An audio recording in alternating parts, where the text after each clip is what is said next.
శ్రీ గురుభ్యో నమః.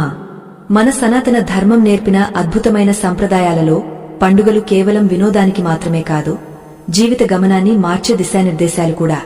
ప్రకృతిని, పశువులను దైవంగా భావించి పూజించే గొప్ప సంస్కృతి మనది.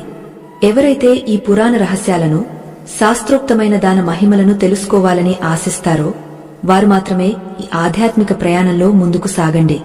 చిత్తశుద్ధి లేనివారికి, ఆధ్యాత్మికతపై నమ్మకం లేనివారికి, కనీసం 10 నిమిషాల సమయం కేటాయించలేని ఓపిక లేనివారికి ఈ దివ్య రహస్యాలు అర్థం కావు.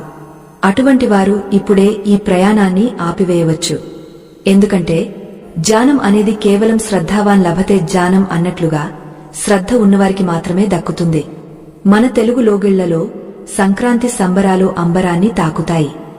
భోగి మంటల వెచ్చదనం, సంక్రాంతి సూర్యుని తేజస్సు ముగిసిన తర్వాత వచ్చే అత్యంత కీలకమైన రోజు కనుమ. కనుమ అంటేనే పశువుల పండుగ. కాని దీని వెనుక ఉన్న ఆర్థిక, ఆధ్యాత్మిక రహస్యం ఎంతమందికి తెలుసు?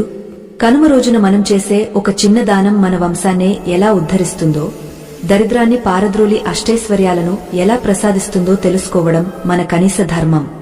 ఈ రోజు మనం చెప్పుకోబోయే ఈ వృత్తాంతం మీ జీవితంలో ఒక కొత్త వెలుగును నింపుతుందని ఆశిస్తున్నాను.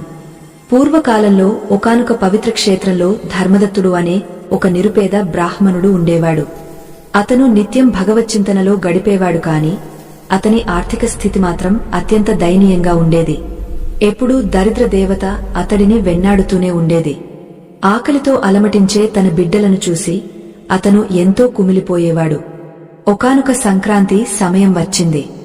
ఊరంతా పండుగ సంబరాల్లో మునిగిపోయి ఉంది.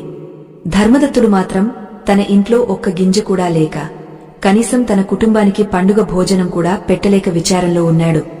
ఆ సమయంలోనే అతనికి ఒక మహర్షి దర్శన భాగ్యం కలిగింది.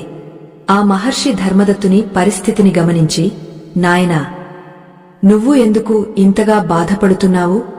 సకల సంపదలకు మూలమైన ఆ పరమాత్ముని సృష్టిలో దారిద్ర్యం అనేది కేవలం మన కర్మ ఫలం మాత్రమే.